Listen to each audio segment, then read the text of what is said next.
কোটা পদ্ধতি বাতিলের দাবিতে ঢাকা আরিচা মহাসড়ক অবরোধ করে বিক্ষোভ করছেন জাহাঙ্গীরনগর বিশ্ববিদ্যালয়ের শিক্ষার্থীরা। সেখানে আছেন সহকর্মী জুবায়ের আহমেদ। জুবায়ের, অবরোধের কারণে যানজটের সৃষ্টি হয়েছে কিনা আর অবরোধের সর্বশেষ কি পরিস্থিতি জানাবেন? আমি এই মুহূর্তে আছি জাহাঙ্গীরনগর বিশ্ববিদ্যালয়ের প্রধান ফটক দেশের সংলগ্ন ঢাকা আরিচা মহাসড়কের সামনে। এখানে কিন্তু কোটা সরকারি চাকরিতে কোটা বাতিলের বিরুদ্ধে যে দাবি দেওয়া ছিল, যে শিক্ষার্থীরা আন্দোলন করছিল, তো সেখানে কিন্তু জাহাঙ্গীরনগর বিশ্ববিদ্যালয়ের শিক্ষার্থীরা আজকে ঢাকা আরিচা মহাসড়ক অবরোধ করেছে।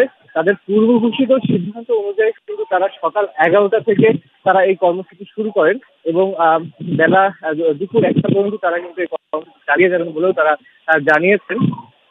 এর আগে শিক্ষার্থীরা কিন্তু বিভিন্ন হল থেকে একসাথে জমায়েত হয়ে তারা হচ্ছে আন্দোলনে একটি বিক্ষোভ মিছিল বের করে তারা কিন্তু এই আন্দোলনে শরীক হয়েছেন এবং এই প্রধান ফটকের সামনে এসে অবস্থান রয়েছে। আমরা জানি সরকারি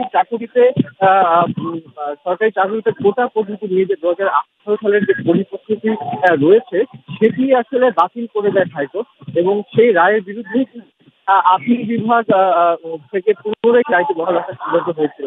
এরপরেই কিন্তু আসলে আন্দোলন অনেকটা ব্রেক পেয়েছিল।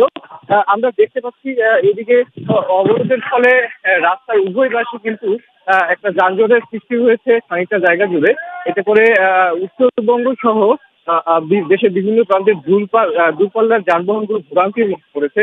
তবে আন্দোলনকারী শিক্ষার্থীরা কিন্তু আমি দেখতে পেয়েছি কিছুক্ষণ আগে যে রোগী বহনকারী অ্যাম্বুলেন্স, সেই অ্যাম্বুলেন্স গুলো কিন্তু উল্টো পাল্টে নির্বিঘ্নে তারা যেতে দিচ্ছেন। আমরা অন্যদিকে দেখতে পেয়েছি ইতিমধ্যেই আইন শৃঙ্খলা বাহিনীর বিভিন্ন আইন শৃঙ্খলা বাহিনীর সদস্যরা কিন্তু তারা হচ্ছে এখানে অবস্থান নিয়েছে। তারা কিন্তু আহমেদ, ধন্যবাদ আপনাকে।